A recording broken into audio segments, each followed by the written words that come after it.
Queridos hermanos, en la bendita fe de nuestro Señor Jesucristo, paz a vosotros. Tomen su lugar, mis hermanos.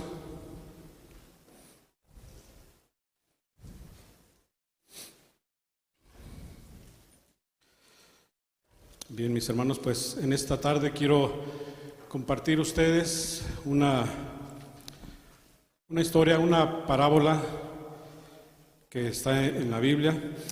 ¿Y cuál creen que es la parábola más famosa que está en la Biblia? ¿Cuál es la parábola más famosa? ¿Cuál? La del hijo pródigo. Porque estaba investigando y viendo que hay dos que son las más famosas, porque no nada más los cristianos la conocen, sino todo el mundo. Así como todo el mundo conoce Juan 3:16, casi todo el mundo también conoce dos parábolas al menos, que son las más famosas, y es la del hijo pródigo y la de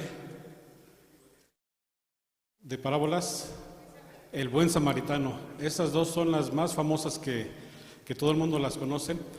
Pero entonces hoy vamos a hablar acerca del capítulo 15 de Lucas, que habla de una parábola. ¿Cuál es esa parábola entonces?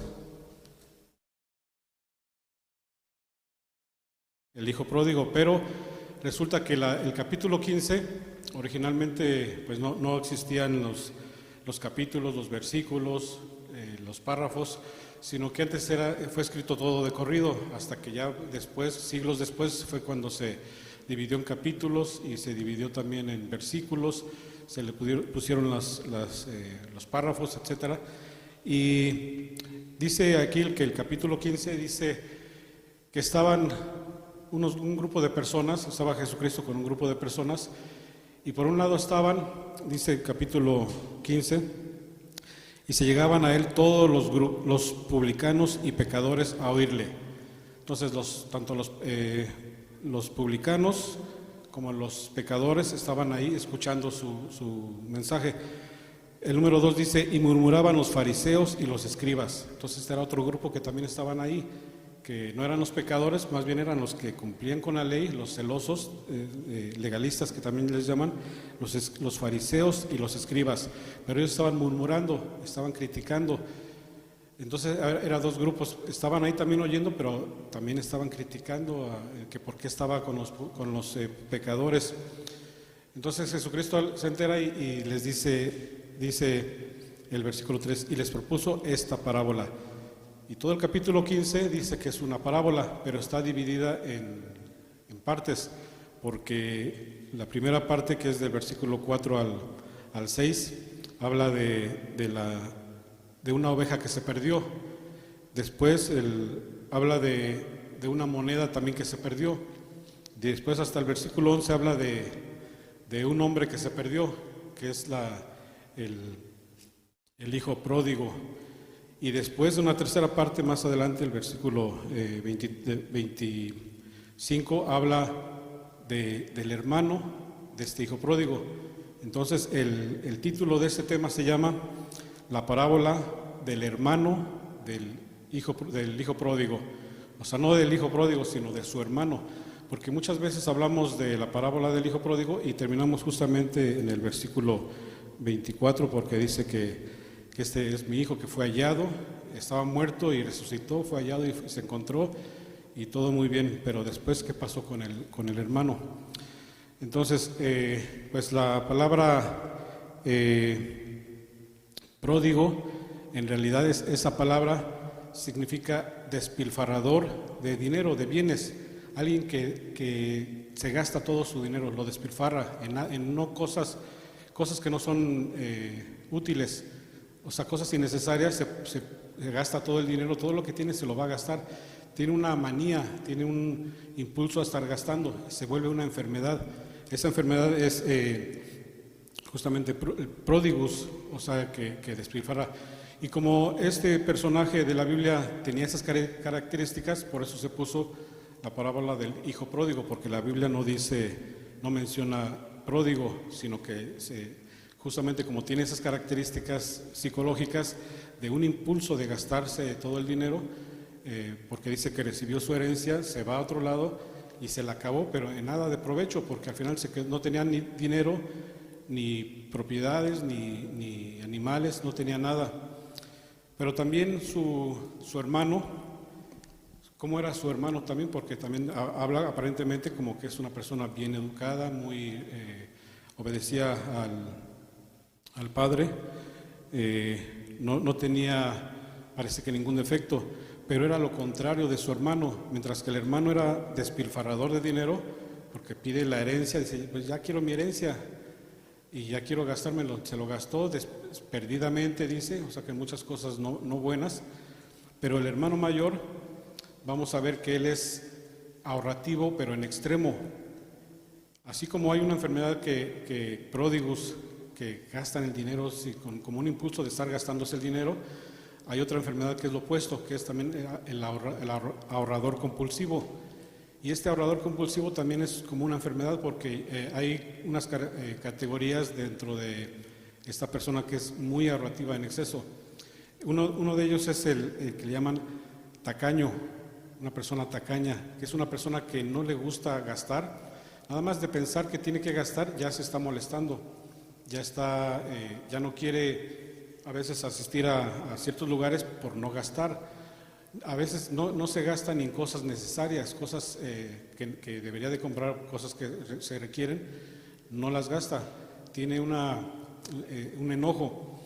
Este hermano dice que cuando el hermano menor se fue y se gastó el dinero, se enojó porque al final vamos a ver cómo sus expresiones que dice de la forma en que se gastó el dinero. O sea, hasta el dinero que no era de él, le daba coraje que se gastara.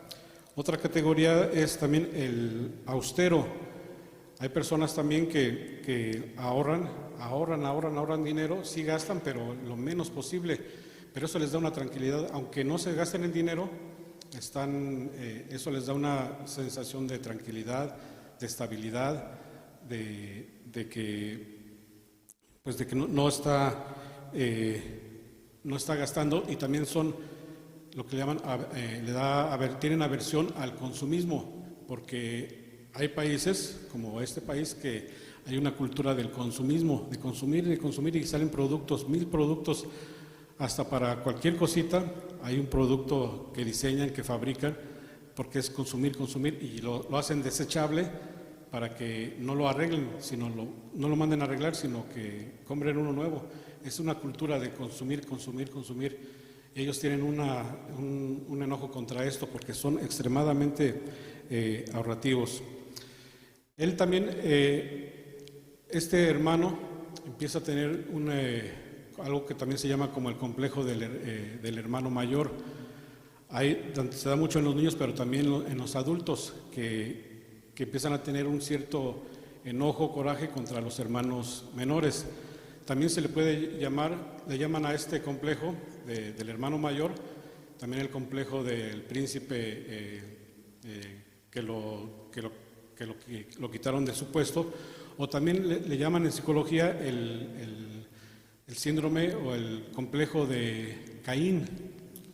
Complejo de Caín, porque Caín llegó a tener enojo con su hermano menor. Llegó a un grado de que lo mató, pero por eso se llama el complejo de Caín a las personas que no necesariamente matan a su hermano, pero les causan hasta daño, causan las cosas en contra de su hermano. ¿De dónde viene esta historia de Caín? ¿Quién quiere leer Génesis capítulo 4, del 1 al 9? ¿Quién quiere leerlo? Génesis 4.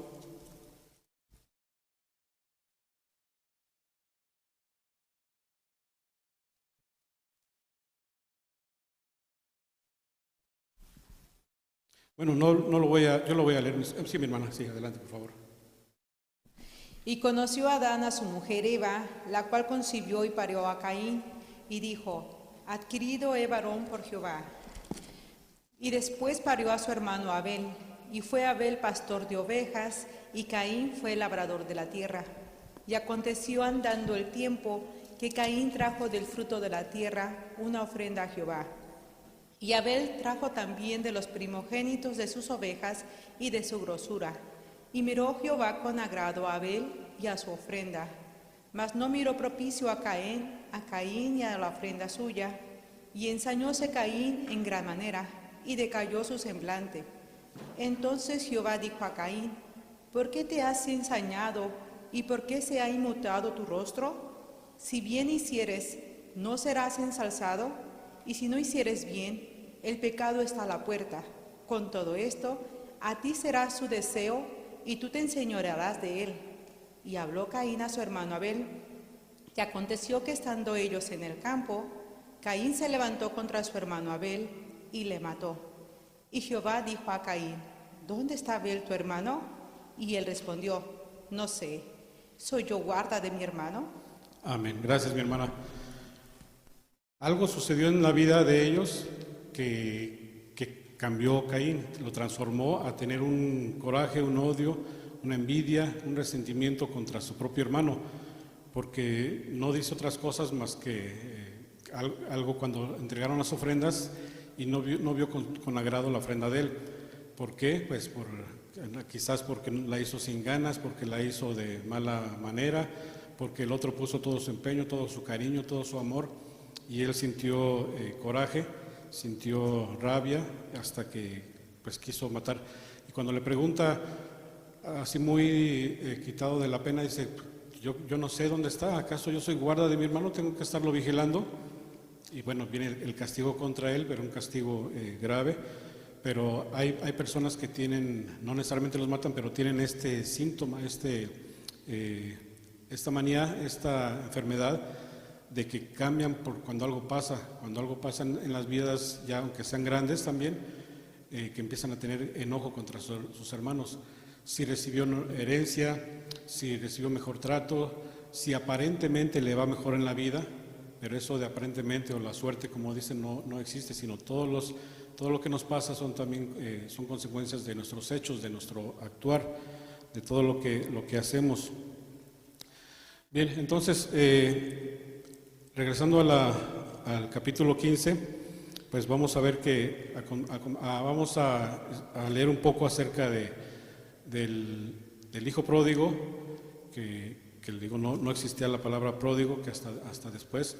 Esta palabra de pródigo, les digo, sí existe, es una enfermedad, y también hasta en derecho, o sea, en los abogados, hay como un delito que es pródigos también, que se aplica también a las personas que, por ejemplo, un padre de familia que derrocha todo su dinero, se lo gasta en alcohol o en el juego, en mujeres o lo que sea, pero se lo gasta, tiene un impulso de gastarse el dinero, estar gastando y no provee a la familia, y también son acusados y son acusados justamente de este caso que se llama pródigos. Y a esas personas, porque ven que es una enfermedad, les ponen un guía, una persona que los está vigilando, porque a ellos no les van a dar puestos como de tesorerías o puestos con dinero, porque saben que se lo va a tomar, porque tiene un impulso de estarse gastando el dinero. Les ponen vigilantes para que vean cómo está manejando el dinero, porque, o sea, es un delito que si tiene que mantener a la familia, a los hijos, se lo gasta. O sea, eso es penalmente, alguien podría acusar a su esposo de despilfarro y tendría que cumplir. Por eso hay veces que no es, el hombre o la mujer tienen este impulso de gastar dinero, de gastar sin ningún provecho. Pero quizás este hijo pródigo tuvo tenía una vida también que era diferente, porque dice el versículo 11, y dijo, cuando les cuenta también de la oveja perdida, de la moneda también que se perdió, que fueron objetos perdidos, y sale el dueño a buscarlos. Pero vamos a ver aquí que es diferente, porque mientras que en la oveja y la moneda se pierde una y deja lo demás para ir a buscarla, aquí vamos a ver por qué no buscó, por qué no también dejó a su hijo y salió a buscar al hijo que se fue. ¿Por qué no habrá salido a buscarlo? Porque en las otras historias sí sale a buscarlo. Vamos a verlo más adelante, pero aquí dice que un hombre tiene 2 hijos, aunque nada más tenía 2 hijos, y el padre se ve que es un padre amoroso, un padre que los trata igual y es justo con ellos, los educó de igual manera, pero tienen personalidades bien diferentes, aunque hayan sido educados igual. Son muy diferentes entre sí. Vimos que uno es de un extremo y el otro también es del otro extremo de personalidades, aunque hayan sido tratados igual.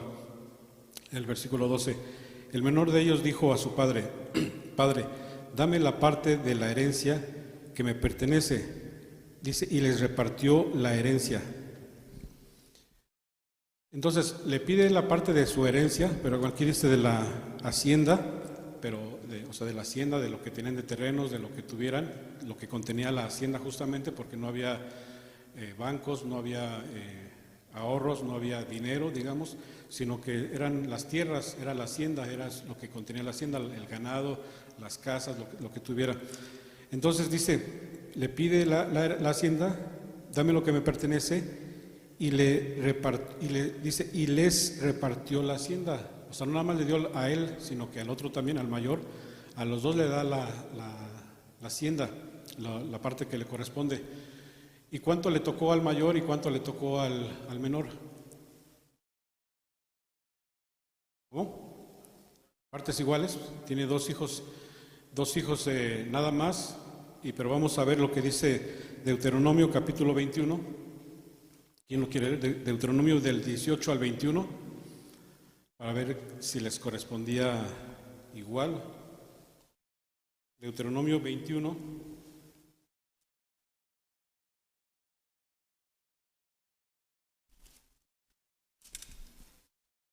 ¿Del 18 al 21? Del 18 al 21. Cuando alguno tuviere hijo contumaz y rebelde, que no obedeciere a la voz de su padre ni a la voz de su madre, y habiéndolo castigado no les obedeciere, entonces tomarlo han su padre y su madre, y lo sacarán a los ancianos de la ciudad y a la puerta del lugar suyo, y dirán a los ancianos de la ciudad: este nuestro hijo es contumaz y rebelde, no obedece a nuestra voz, es glotón y borracho. Entonces todos los hombres de su ciudad lo apedrearán con piedras y morirá. Así quitarás el mal de en medio de ti, y todo Israel oirá y temerá. Gracias, hermano. Me equivoqué un poco. Aquí habla de si un hijo podía pedir la herencia a su padre. O sea, era normal que un hijo le diga, o sea, ni en esa época ni ahorita, no es normal que un hijo le diga a su padre, todavía no se muere, y le dice, pues ya dame la parte de la herencia, porque, o sea, todavía no se muere. Pero este hijo menor era un poco rebelde, porque vamos a ver cómo es que lo que le corresponde. Se fue a otro país, teniendo en su casa todo, pues se fue de la casa, se fue a otro lado, se gasta el dinero de mala forma, y, o sea, que tenía un carácter muy, muy malo. Era muy atrevido, muy arrogante, y no era normal que pidiera. El padre, si hubiera sido otro, hubiera hecho lo que está aquí.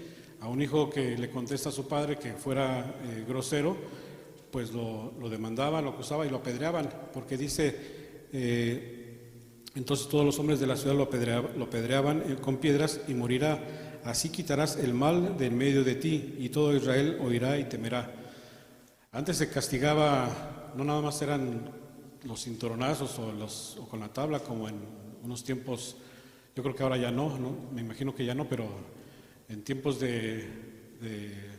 pues yo me acuerdo que de chicos sí nos daban con el cinturón, y yo creo que ahora también, pero de ahí no pasa, ¿no? Pero antes si un hijo era rebelde, era grosero y no entendía, pues era apedreado. Dice, solamente así van a quitar servía como ejemplo para que los demás no lo hagan.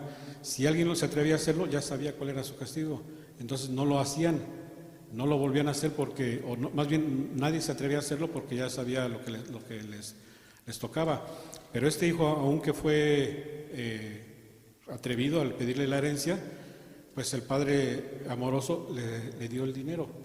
O sea, sí les dio su parte de su herencia.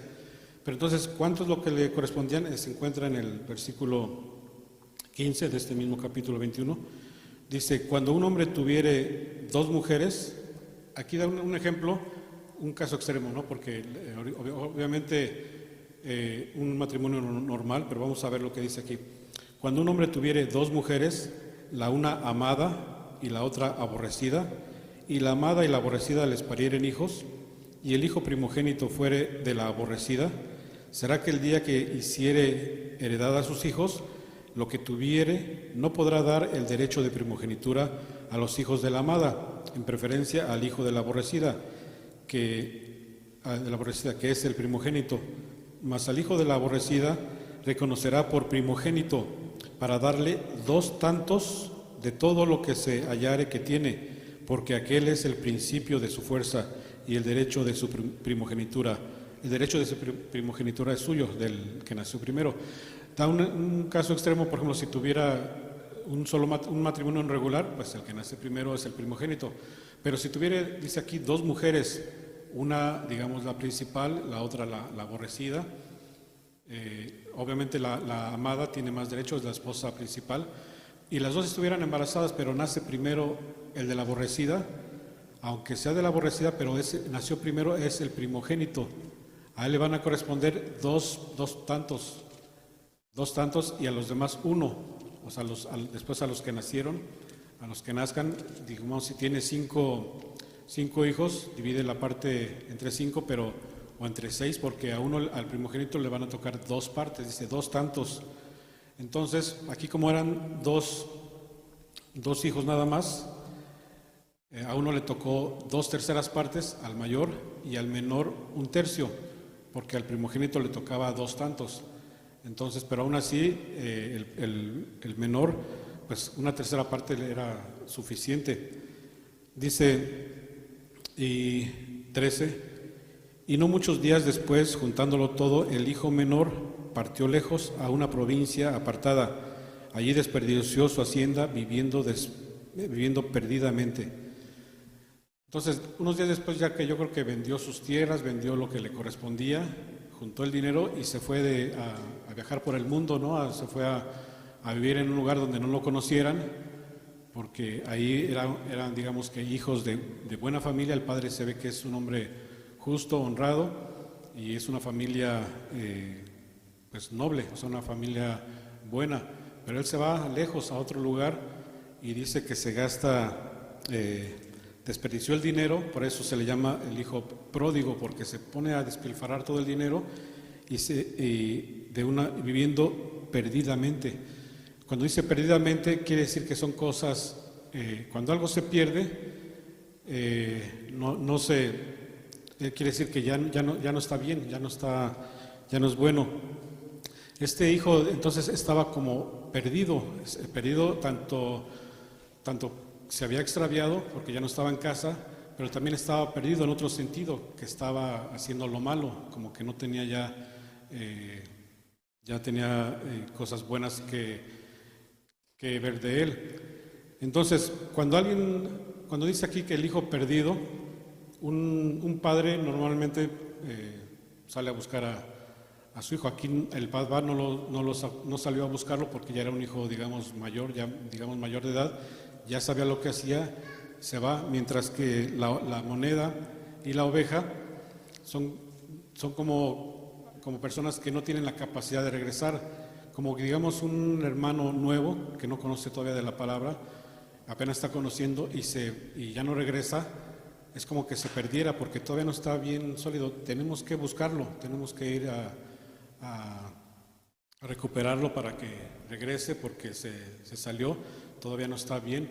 Pero si alguien de la iglesia ya conoce, ya sabe que dice la Biblia, mejor hubiera sido no conocer nada, porque ahora es peor, pues le va a ir, él ya comprende, ya sabe que tiene que regresar. Entonces el padre deja que experimente también. No sé, una vez comenté acerca de una vez que vino mi hermano y su familia vinieron de México y tenía sus niños chiquitos. Su niña tenía como 3 años, yo creo, no me acuerdo. Fuimos a Navy Pier y había un montón de gente y llevamos a todos los niños, iban mis hijos, iban los hijos de mi otro hermano, porque llegaron todos de México con sus hijos, y todos agarrando a los niños, pero de repente cuando dicen, ¿y dónde está Nina? ¿Dónde está la niña? Y todos, pues no, que tú la tenías, no, que yo, y no estaba Nina.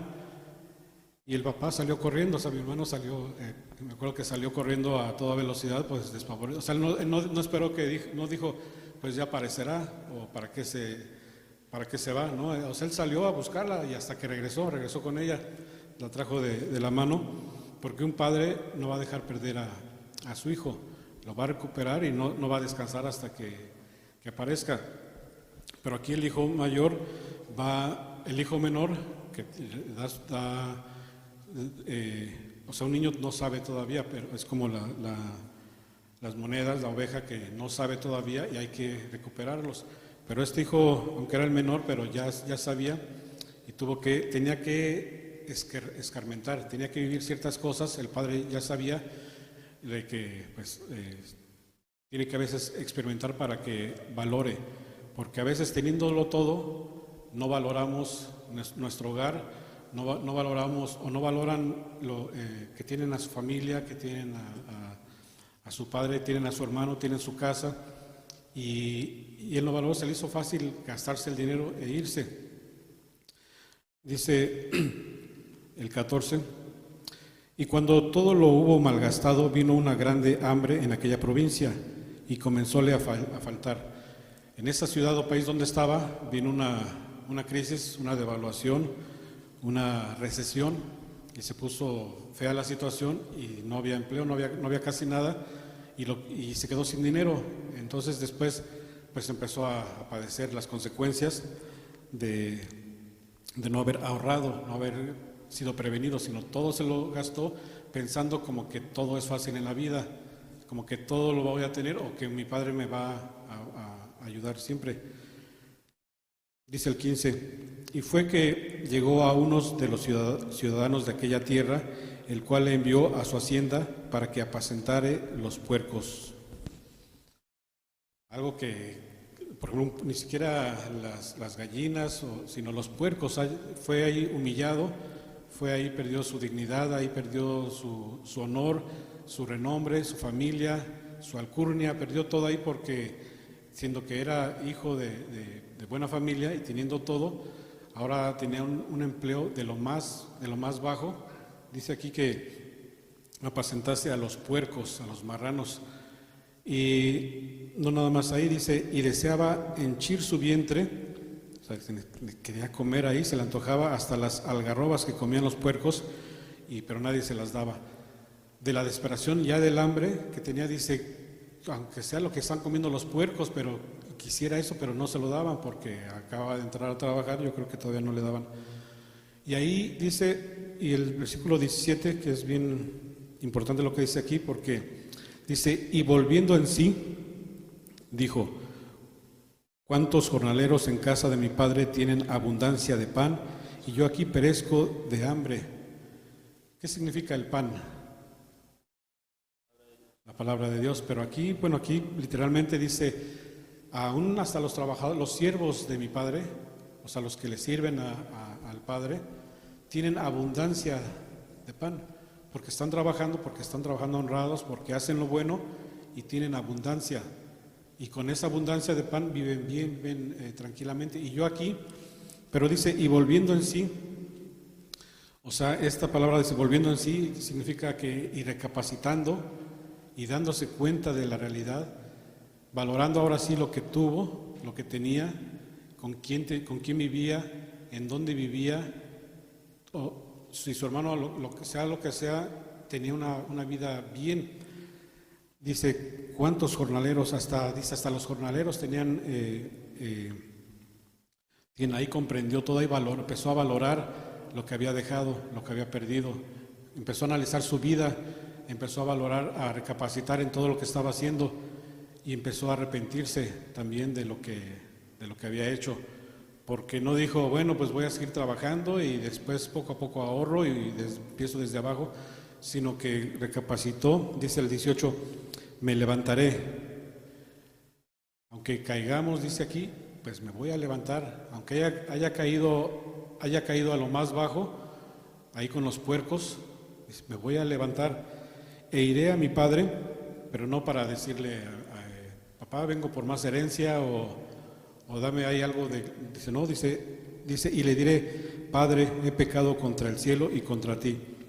O sea, está admitiendo su error, su pecado, no nada más ante el cielo, ante Dios, ante nuestro Creador, ante ti, ante la familia, he fallado, y o sea, está recapacitando, dice, voy a pedir perdón, y no quiero que me dé los privilegios, porque dice, ya no soy digno de ser llamado tu hijo, hazme como a uno de tus jornaleros, ponme como al más bajo de los cielos, ponme a cargar, ponme, si allá estaba cargando, estaba apacentando a los puercos.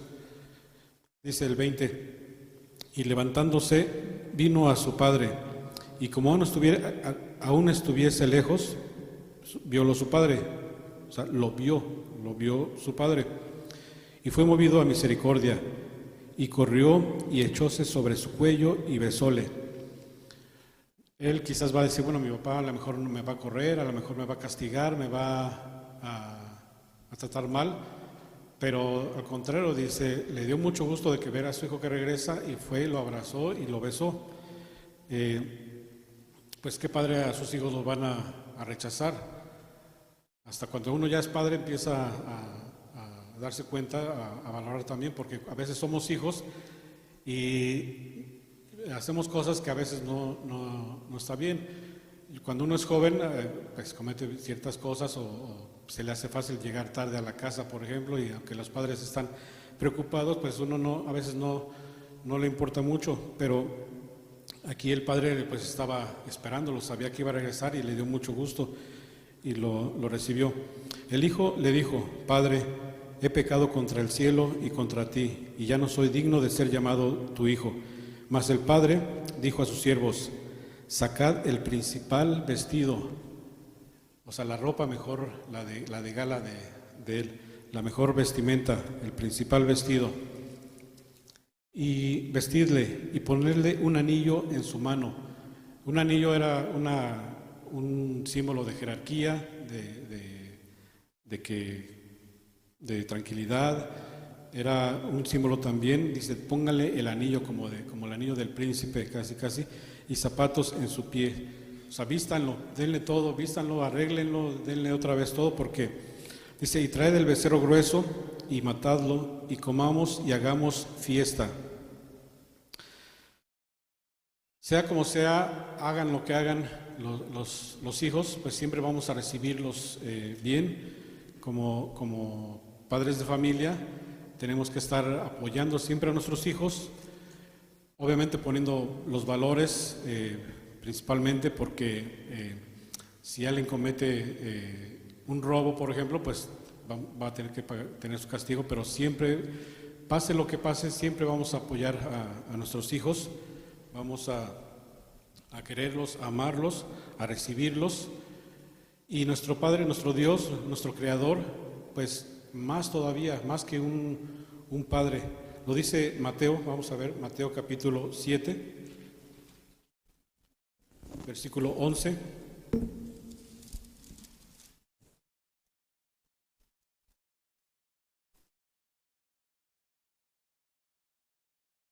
Dice así, pues si vosotros siendo malos sabéis dar buenas dádivas a vuestros hijos, ¿cuánto más vuestro Padre que está en los cielos dará buenas cosas a los que le piden? Entonces, mis hermanos, dice, si nosotros como terrenales, como carnales, a nuestros hijos, si nos piden, dice, si le piden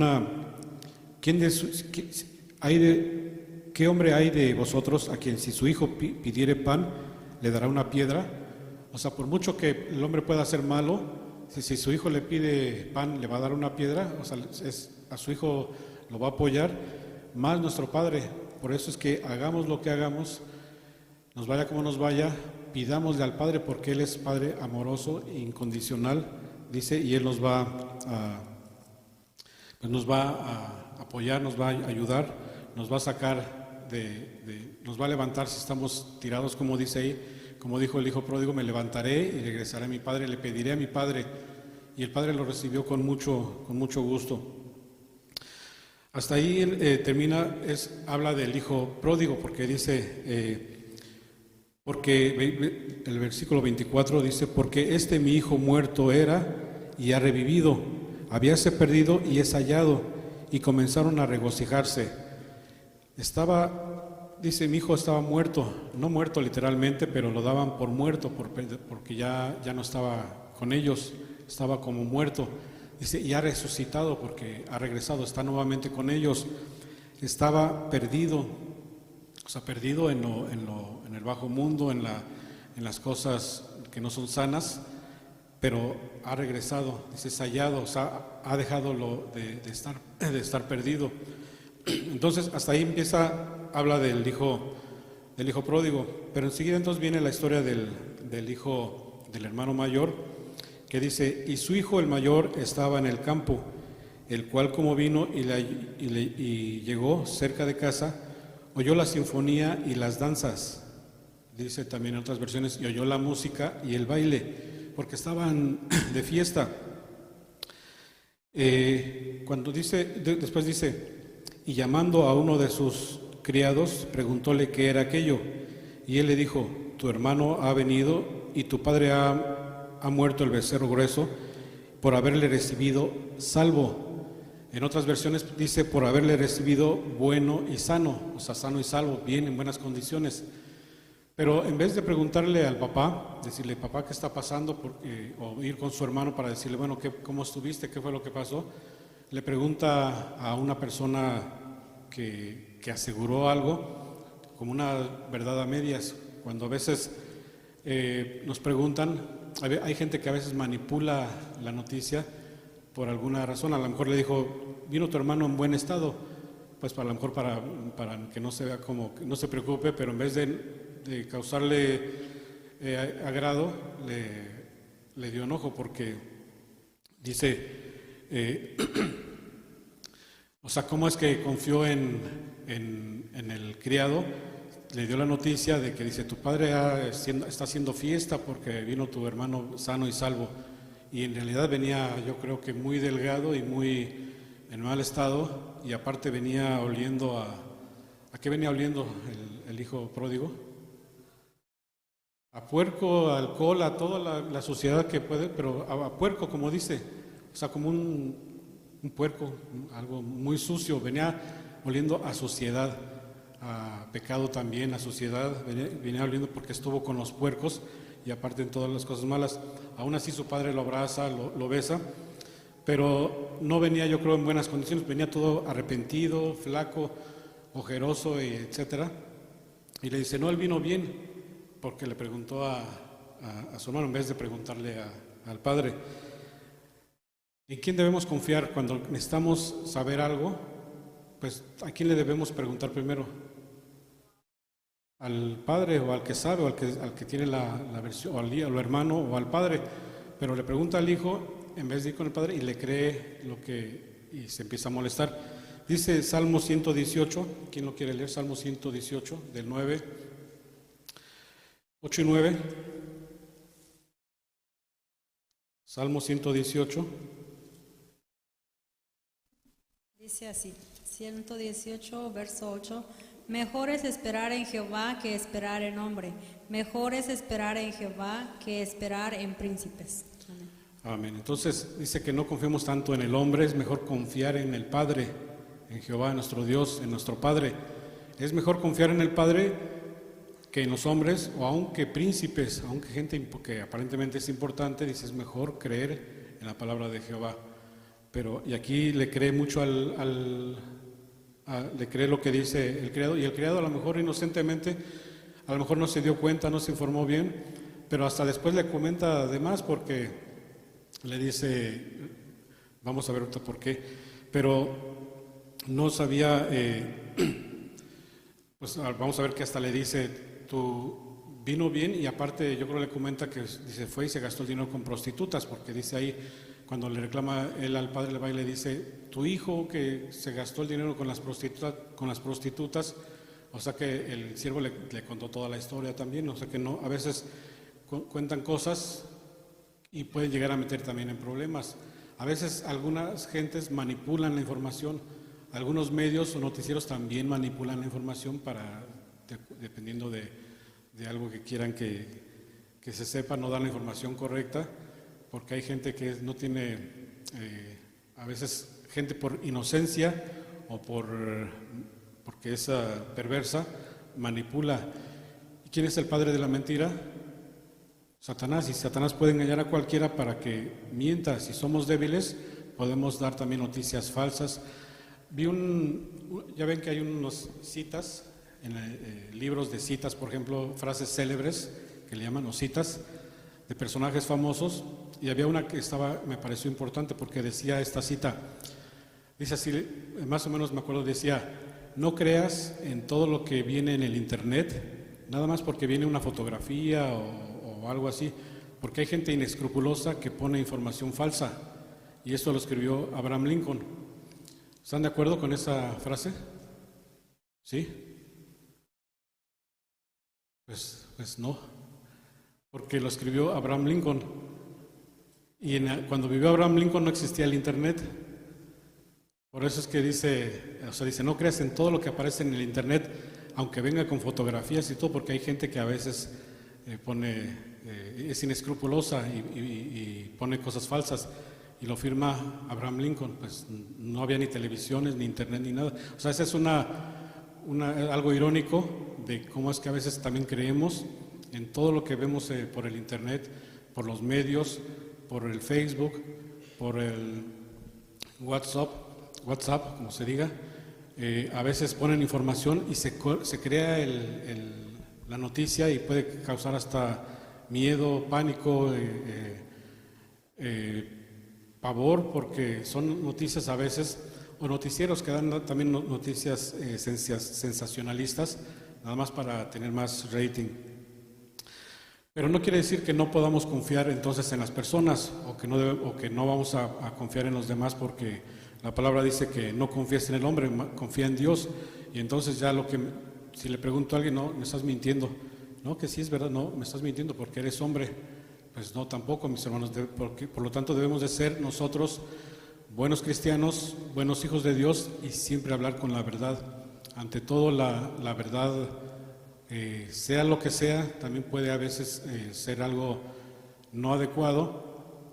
Hay gente que dice, bueno, son mentiras piadosas, pero vamos a ver también que hay cosas que dependen, pero siempre tenemos que hablar con verdad para que lo que digamos pues sea la palabra y también nos crean. O cuando mi hermano me está diciendo algo, pues le voy a creer, porque también somos hombres de palabra de verdad, no de verdad del hombre, verdad subjetiva le llaman, sino verdad absoluta, la verdad de Dios. La verdad de Dios es la verdad absoluta. La verdad de Satanás es la subjetiva, porque puede que sea así, puede que no, puede cambiar, porque no es una verdad absoluta. Dice segunda de Timoteo, si alguien lo quiere leer, segunda de Timoteo, capítulo 2, verso 15.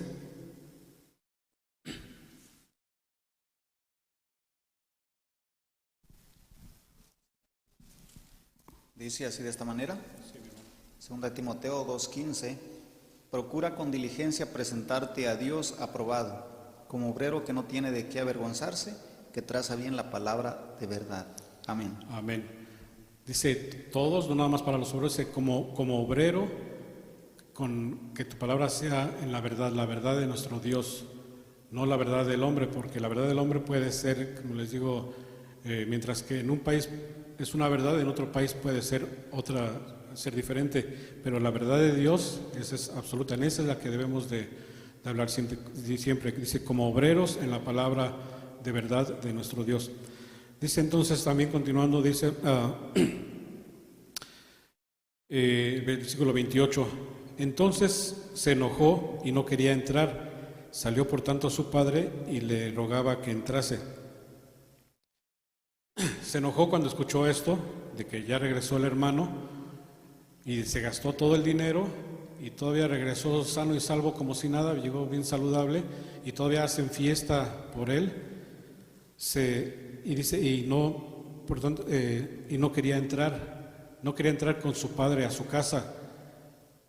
Por ese momento de enojo, de ira, pues casi hace lo mismo que el hijo pródigo, casi no entra, no dice que se fue, pero no quiere entrar, que es lo mismo que si se hubiera ido, porque al final de cuentas no está entrando a la casa del Padre, o sea, a la casa de nuestro Padre. Es como alguien que se sale de la iglesia y dice, yo ya no voy a la casa de mi Padre porque me hicieron enojar y ya no voy a regresar a la casa de mi Padre, me voy a ir o no voy a entrar, no me voy a otro lado, pero no entro. Es lo mismo, o sea, no, al final de cuentas no está dentro de la casa de... Y aunque el Padre sale y le ruega, le está rogando que entre y él no quiere entrar. Está una vez más ahí, ahora el hijo mayor está también no valorando lo que tiene, porque su padre le ha dado paz, le ha dado tranquilidad, le ha dado la estabilidad, le ha dado libertad. O sea, el Padre le ha dado mucho, así como nuestro Padre que nos da la libertad, nos da la tranquilidad, la felicidad, el gozo, nos da tantas cosas nuestro Padre, que no necesariamente dinero, pero nos da de todo, porque si obramos bien, pues también tenemos la recompensa, tanto material como la felicidad. Y él empieza a dejar todo, a enojarse y apartarse de todo lo que está haciendo. No debemos de dejar aún aunque tengamos problemas, aunque estemos enojados, no debemos dejarnos llevar por la ira, por el enojo, porque al final de cuentas el único que gana es Satanás, que nos provoca, hace que nos enojamos, y el que se enoja pierde. ¿Y qué pierde? Pues en este caso está perdiendo la vida eterna, porque no quiere entrar a la casa de su Padre. Se va a perder también. Dice Romanos capítulo 5,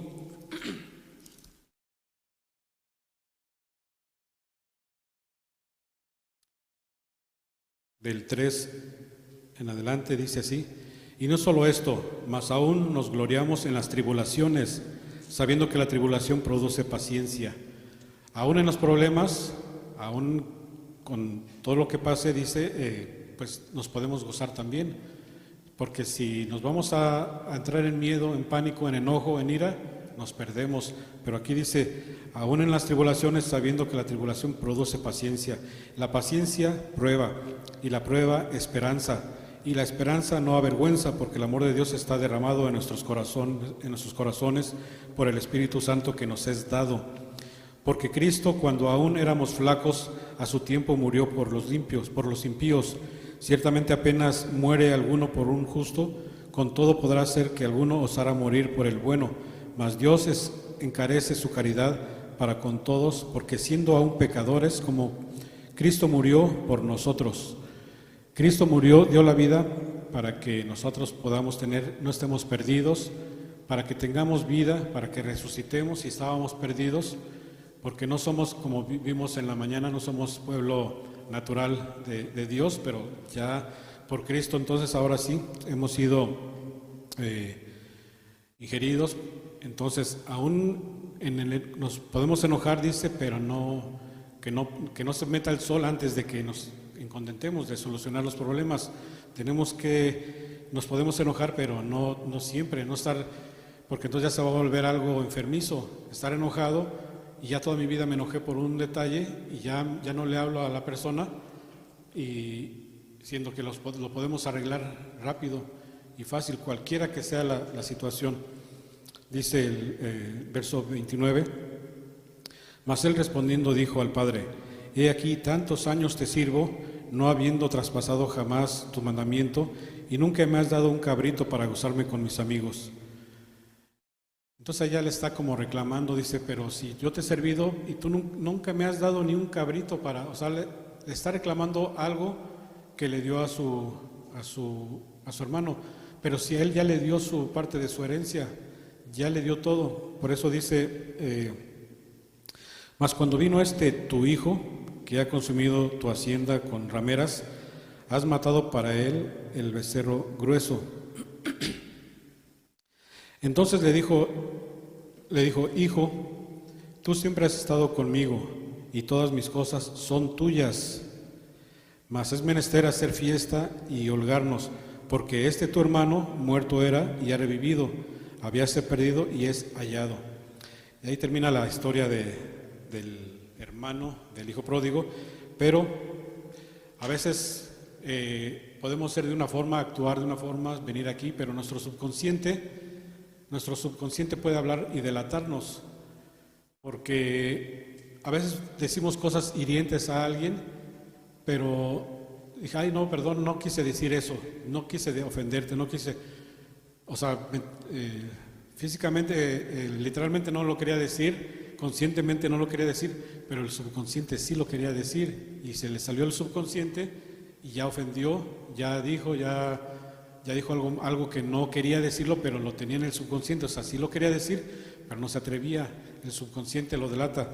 Y aquí en el versículo 30 dice, mas cuando vino tu hijo, o sea, tu hijo, y no dijo mi hermano, sino tu hijo, como cuando un padre le dice a su esposa, mira, tu hijo ya está haciendo o mira a tu hija lo que está haciendo, o una hija le dice a su mamá, mira a tu hijo o mira a tu hija, pero ¿por qué lo dice así? Porque están enojados, porque en ese momento algo hicieron mal, están peleándose, y no dice, mi hermano hizo esto, dice, tu hijo, tu hija, y aquí se le sale el subconsciente, le dice, tu hijo, que ha consumido tu hacienda con rameras, o sea, con prostitutas, y has matado para él el becerro grueso.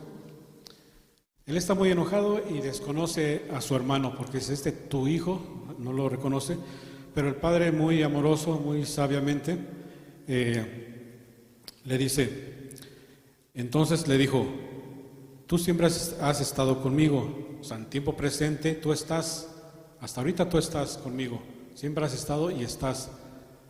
Más adelante tú vas a decidir también, o sea que en el futuro no sé, pero en el pasado y hasta ahorita tú estás conmigo y todas mis cosas son tuyas. Tienes todo y hasta ahorita estás conmigo.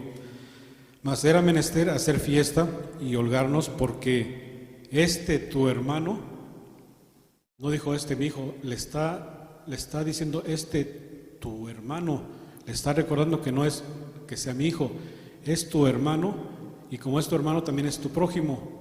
Y el segundo mandamiento más importante dice, amarás a tu prójimo como a ti mismo. O sea, el amor máximo es para nuestro Dios, y el segundo para el prójimo, para tu hermano. Por eso le diste, tu hermano, o sea, en una forma muy sutil, también le regresó y le dijo, no es tanto nada más mi hijo, es tu hermano, por lo tanto debes de respetarlo, debes de quererlo, porque dice, estaba muerto pero fue resucitado, estuvo perdido pero ha regresado. Entonces esta parábola termina ahí, pero era una sola parábola, tanto de la oveja y la moneda que estaban perdidos, pero fueron a buscarla y las encontraron. Mas aquí en estas dos, la segunda parte con el hijo pródigo, él dejó que regresara, que escarmentara y que valorara, porque lo valoró y ahora regresó, y ahora sí, ya comprendió lo que sería perder todo lo que uno tiene. Entonces ahora sí, ya si lo vuelve a hacer, ya es porque pues ya no, Satanás ganó ahí. Pero también el hijo mayor, aquí nos dice que ya no nos dice si el hermano regresó, si ya entró, o se fue, o se quedó ahí para siempre. Esa respuesta la tenemos cada uno de nosotros, porque aquí toda esta parábola fue dedicada a los fariseos y a los publicanos, o sea, a ellos, porque eran muy legalistas, muy críticos, estaban acusando, y les da esta parábola, pero también es para nosotros, porque aquí ya hijo, el hermano mayor, es como nosotros. ¿Qué vamos a hacer? Porque somos también muy cumplidores, pero si hubiéramos fallado en algo, también nos arrepentimos, o vamos a quedarnos en nuestro enojo y ya me hicieron enojar y ya me voy, ya no regreso. Entonces depende de nosotros. Regresa a la fiesta y conténtate de buena gana también, contento porque estamos de fiesta, y no voy a estar en una fiesta triste y amargado, sino, o sea, si voy a una fiesta es porque voy a estar contento. Vamos a 2 versículos más, mis hermanos. Efesios capítulo 2, si alguien no tiene, capítulo 2 de Efesios, verso 4 y 5.